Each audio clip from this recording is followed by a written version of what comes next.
उत्तराखंड में कैबिनेट मंत्री गणेश जोशी के बयान पर सियासत गर्मा गई है। कांग्रेस ने गणेश जोशी के खिलाफ प्रदेश भर में विरोध प्रदर्शन किया।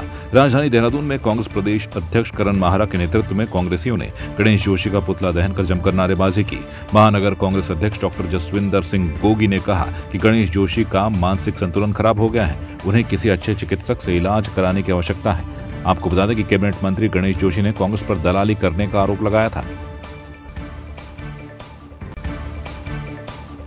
5G को बढ़ावा देने के लिए लगातार सरकार कार्य कर रही है। वहीं राजधानी देहरादून में भी एक निजी ऑडिटोरियम में एक कार्यशाला का आयोजन किया गया, जिसमें BSNL के साथ साथ अन्य नेटवर्क के अधिकारी भी मौजूद रहे। इस मौके पर सचिव शैलेश बगोली ने बताया कि 5G एक नई टेक्नोलॉजी है, सभी कामों में अब नेटवर्क की सबसे बड़ी उपलब्धि है।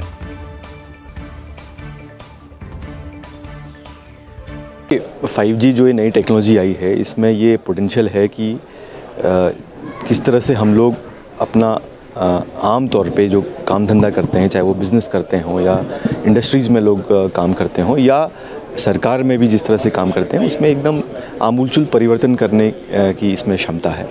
अब इसमें हमारे सामने चैलेंज दो तरह के हैं। देखिए, पहला चैलेंज तो ये है कि हम कितनी जल्दी IT 5G का हम लोग इंफ्रास्ट्रक्चर हमारे प्रदेश में तैयार कर सकते हैं। उसमें जैसे अभी शुरुआत की है रिलायंस ने और एयरटेल ने उसको शुरू की है। उसमें एक ROW पॉलिसी हमारी है, जिसको हमें इस्तेमाल करते हुए जल्दी से जल्दी हम लोग किस तरह से परमिशंस दे सकते हैं ताकि पूरे प्रदेश में 5G का नेटवर्क फैल सके। अब इसके लिए जो भारत सरकार का टेलीग्राफ एक्ट था, उसमें जो ROW पॉलिसी थी, उसको स्टेट गवर्नमेंट ने एज इट इज़ उसको अडॉप्ट किया है और इसके तहत हम लोग सभी जिलाधिकारियों को, सभी जितने अधिकारी हैं, सबको बता भी रहे हैं कि किस तरह से आपको तेज़ी से इसमें परमिशंस वगैरह देनी है। इसके अलावा दूसरा जो चैलेंज, जो बहुत बड़ा चैलेंज होने वाला है, इंफ्रास्ट्रक्चर आ जाएगा, 5G आ जाएगा, लेकिन उस 5G का इस्तेमाल कैसे करना है हम लोगों को, ये अपने आप में बहुत बड़ा चैलेंज है। उस तरह से अपने आप को रेडी करना होगा। उत्तराखंड में भर्ती परीक्षाओं पर रार थम नहीं रही है। युवा कांग्रेस ने उत्तराखंड भर्ती घोटाले की CBI जांच और युवाओं पर दर्ज मुकदमे वापस लेने की मांग को लेकर मुख्यमंत्री आवास कूच किया। कांग्रेस प्रदेश अध्यक्ष करण माहरा, पूर्व मुख्यमंत्री हरीश रावत, पूर्व नेता प्रतिपक्ष प्रीतम सिंह समेत तमाम वरिष्ठ नेताओं ने भी इस प्रदर्शन में प्रतिभाग लिया। मुख्यमंत्री आवास कूच के दौरान पुलिस ने प्रदर्शनकारियों को CM आवास से पहले बैरिकेडिंग के माध्यम से रोक लिया। इस दौरान पुलिस की प्रदर्शनकारियों से तीखी नोकझोंक भी हुई। आज जो CM ने बयान दिया है वो बड़ा दुर्भाग्यपूर्ण है और लोगों को भ्रमित करने वाला है। CBI जांच में कहीं नहीं कहा गया है कि आप नियुक्तियां नहीं करेंगे, एग्जाम नहीं लेंगे। हाई कोर्ट के सिटिंग जज की देखरेख में पेपर सेट हो, उनकी देखरेख में सिलेबस सेट हो। चतुर्वेदी के द्वारा सेट किए गए सिलेबस और उनके रहते हुए बनाए गए पेपर्स पे एग्जाम कराया जाना भरोसे काबिल नहीं होगा। और उसी को लोग युवा आज सड़कों पे है और लगातार जिस तरीके से लाठी डंडू से युवाओं को हाँकने की कोशिश धामी की सरकार कर रही है, उसका विरोध हम कर रहे हैं। और बेरोजगार युवाओं के साथ आज यूथ कांग्रेस ने अपना प्रदर्शन किया है और हम सब लोग उसमें सम्मिलित हैं। युवा लामबंद है। युवा सरकार से ये कहते हैं कि पटवारी पेपर लीक हुआ है। जिस संदीप चतुर्वेदी को आपने दोषी करार करके जेल भेजा है, उसी संदीप चतुर्वेदी की देखरेख में 2 जुलाई को PCS मेंस का पेपर जो है बन गया था, उसके देखरेख में उसे रखा गया है। तो पहले PCS का नया पेपर बने, पहले सारे जो भ्रष्टाचार है उसकी CBI जांच हो जाए, उसके बाद परीक्षाएं हो जाएं। इस मांग को लेकर प्रदेश में युवा लामबंद था, आंदोलन कर रहा था। सरकार ने लाठीचार्ज कर उन युवाओं को फिर जो अत्याचार किया है और उसके बाद 307 जैसे जो गंभीर धाराओं में उन पे मुकदमे लिखे गए। तो पूरे प्रदेश में इसमें आक्रोश है। पूरा प्रदेश की जनता चाहती है कि पहले CBI जांच हो, फिर परीक्षा हो। तो सरकार किस ताकत को बचाने के लिए CBI जांच से भाग रही है, ये प्रदेश का युवा जानना चाहता है। आज यूथ कांग्रेस के नेतृत्व में हजारों की संख्याओं में युवाओं ने यहाँ प्रदर्शन किया, उन बेरोजगार युवाओं की मांग को समर्थन करने के लिए कि पहले CBI फिर परीक्षा। पिथौरागढ़ कांग्रेस कार्यकर्ताओं ने भाजपा नेता गणेश जोशी का पुतला दहन किया। जिलाध्यक्ष अंजू लुंठी के नेतृत्व में सिलधाम तिराहा में BJP नेता गणेश जोशी की अभद्र टिप्पणी को लेकर पुतला दहन करते हुए कार्यकर्ताओं ने जमकर नारेबाजी भी की। वहीं जिला अध्यक्ष अंजू लुंठी ने कहा कि उत्तराखंड सरकार के मंत्री व BJP नेता गणेश जोशी द्वारा लगातार कांग्रेस पार्टी व कांग्रेस के नेताओं के खिलाफ अनर्गल बयानबाजी की जा रही है। ऐसे नेता को भाजपा पार्टी से इस्तीफा देना चाहिए। आज यहाँ पर भाजपा सरकार तथा उनके तथाकथित मंत्री जो है गणेश जोशी, उनका यहाँ पर पुतला दहन किया गया। जिस प्रकार ऊपर सत्ता का अहंकार इतना हो गया है कि वो आएगी कांग्रेस पार्टी तथा उनके नेताओं के उनके प्रति आपत्तिजनक टिप्पणियां करते रहते हैं, इसकी कांग्रेस पार्टी घोर निंदा करती है। इससे उनकी मानसिक स्थिति तथा बौद्धिक स्तर का पता चलता है। कांग्रेस पार्टी ये मांग करती है या तो उनके सत्ता से बर्खास्त करे या वो सार्वजनिक टिप्पणी मांगे। पिथौरागढ़ जिले के डीडीहाट क्षेत्र के ग्रामीणों ने जिला मुख्यालय पहुंचकर जिलाधिकारी रीना जोशी को पुनः ज्ञापन देते हुए 2 सूत्रीय मांगों का शीघ्र समाधान करने की मांग की है। ग्रामीणों का कहना है कि उनके क्षेत्र में जल मिशन योजना के अंतर्गत वर्तमान में पूर्ण हो चुकी पेयजल योजना की जांच की जाए, क्योंकि उक्त पेयजल योजना पर धांधली पाई गई है और लघु सिंचाई की योजना से गाँव के लोगों को फायदा नहीं मिल रहा है। 10-15 दिन पहले यहाँ पर आए थे, हमने मैडम जी को यहाँ पर भी ज्ञापन दिया था और उस पर कोई कर्मचारी हमारे यहाँ कोई उसमें देखभाल ही नहीं हुई थी और जिस कारण से हमने उस योजना का ब्यौरा भी मांगा था और उसमें अधिकारियों को कहा गया था कि जल मिशन में जो कार्य किया गया उसकी भी पुनः जांच की जाए, जिससे पहले 5-10 पोस्ट उसमें चलते थे और अभी उसमें 20-22 पोस्ट चलाए जा रहे हैं, जिस पर गांव वालों को पानी प्राप्त नहीं हो रहा है। जनपद Pithoragarh police financial fraud unit Pithoragarh ने जमीन दिलाने के नाम पर हुई ठगी के शिकायती प्रार्थना पत्र पर त्वरित कार्रवाई करते हुए शिकायतकर्ता को 11,05,000 रुपए की धनराशि वापस कराई है। वहीं शिकायतकर्ता ने पुलिस की त्वरित कार्रवाई की प्रशंसा करते हुए उनका आभार व्यक्त किया है। मैं रमेश सिंह पुत्र गोपाल सिंह पिथौरागढ़ का निवासी हूँ।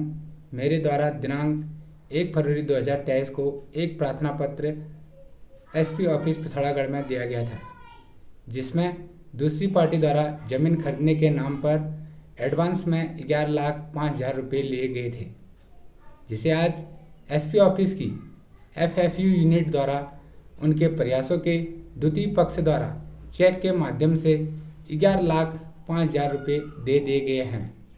मैं पिथौरागढ़ पुलिस का धन्यवाद तथा आभार व्यक्त करता हूं। उनके प्रयासों से मुझे मेरी इतनी बड़ी धनराशि चेक के माध्यम से प्राप्त हुई।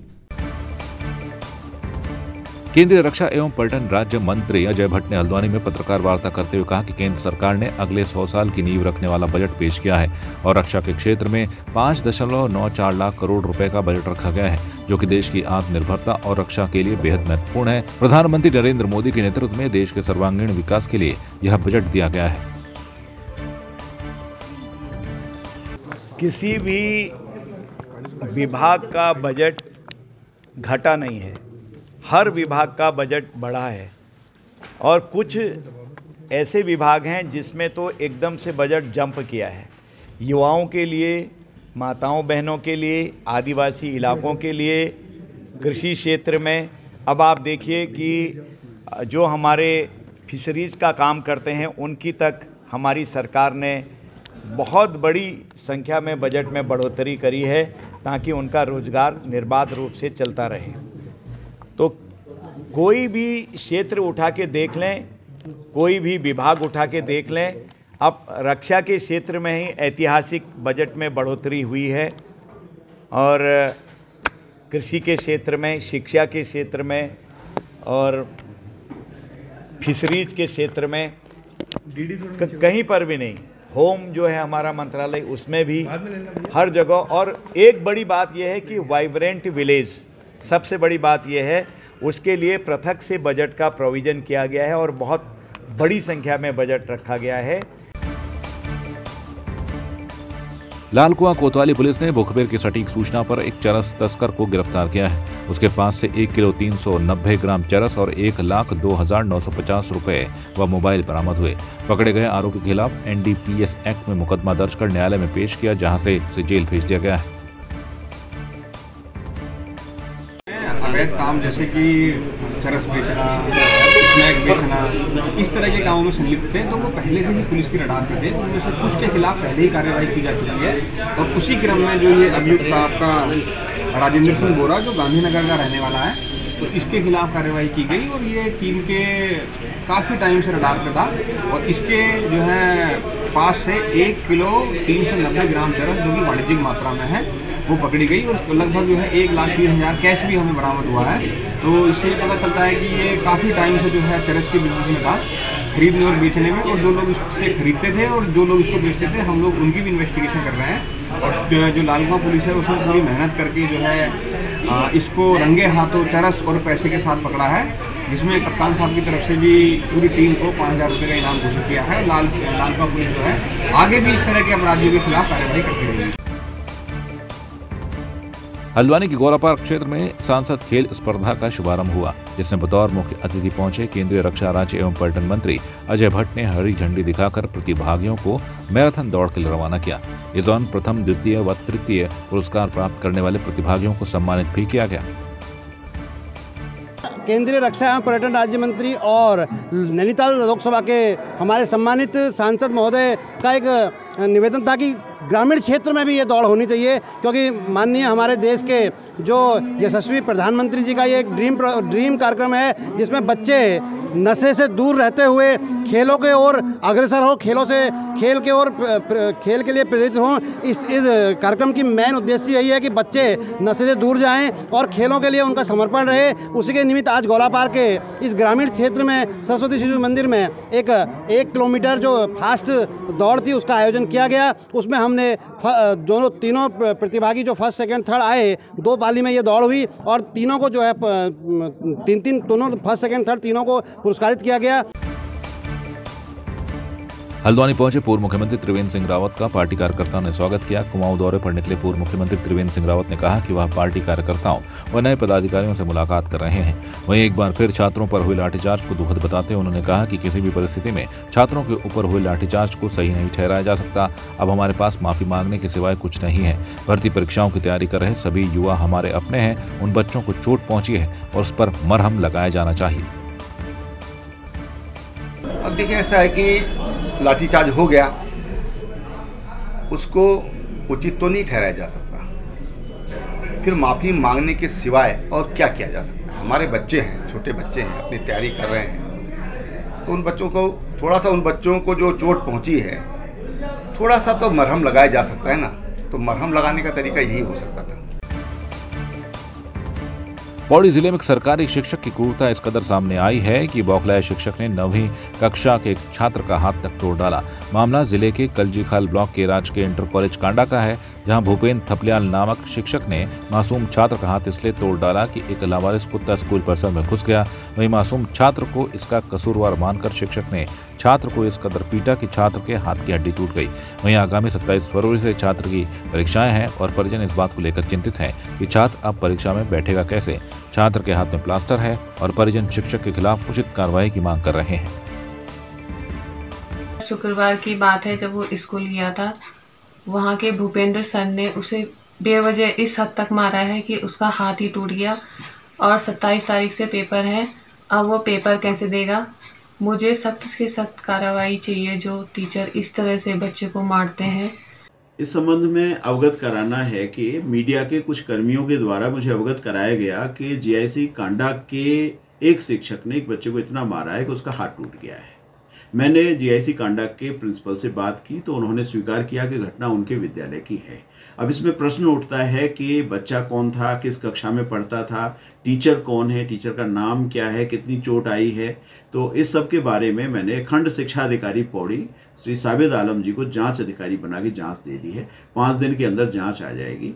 तो जांच रिपोर्ट आने के बाद यदि शिक्षक दोषी सिद्ध होता है तो निश्चित रूप से उसके विरुद्ध सख्त कार्रवाई की जाएगी। और यदि बच्चा लिखने की स्थिति में नहीं है तो परीक्षा के समय उसको श्रुति लेखक प्रदान किया जाएगा, जो उसके द्वारा आंसर बोले जाते रहेंगे और जो हम देंगे श्रुति लेखक वो आंसर लिखता रहेगा।